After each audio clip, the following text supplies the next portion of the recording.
Hello, this is Dr. Peter Swanz with Vital Force Naturopathy. Today I want to talk about the relationships we have with our food. This is an area that's really close to my heart. My sister Kirsten passed away 367 days ago at the age of 28. Just getting past the anniversary of her passing and her liberation from this prison that was her physical existence during the last 3 years of her life, I am reminded of how her mental suffering stretched back so much further.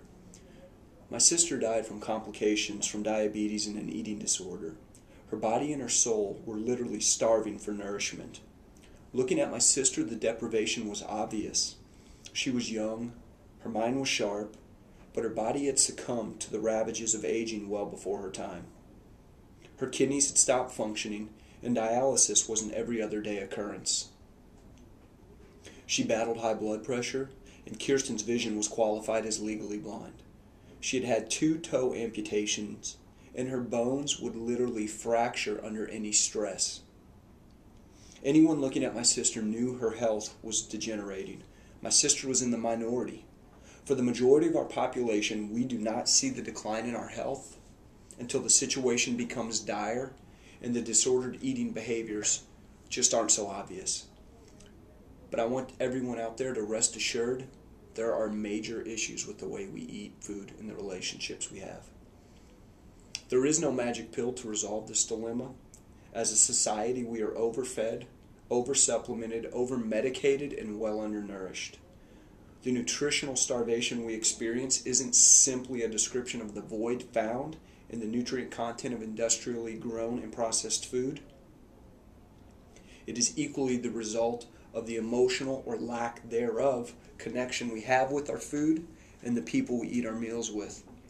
The beauty of this problem is that it doesn't require money to resolve.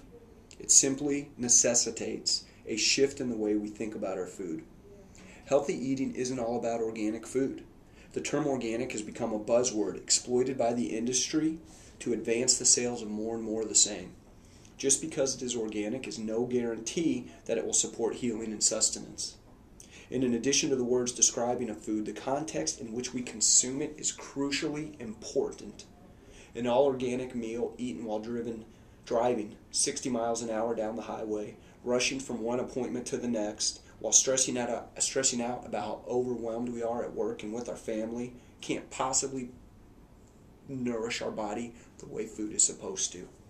Conversely, a non-organic, non-local meal, prepared with mindfulness and intent, consumed with those dearest to our hearts, and reflected on as a blessing to our body and soul, will give us exactly the nourishment we need.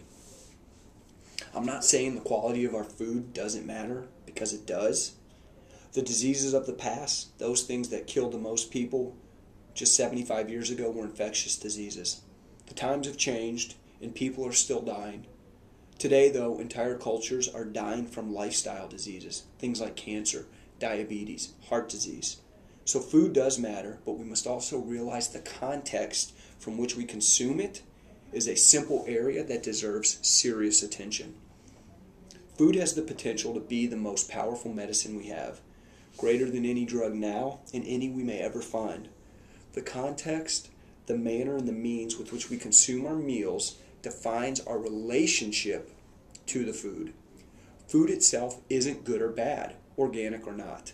The benefit or detriment to our health from food is based primarily on the quantity, frequency, and the context or the relationship we have to the food when we consume it. We must stop ascribing qualities like good or bad to foods. Foods are just foods. That's it. Relationships, on the other hand, can be good or bad, and I'm sure most of us have experienced examples of both. Relationships of all sorts provide the opportunity for personal growth and betterment. Relationships are built on the foundation of the behaviors and habits we as individuals bring to them.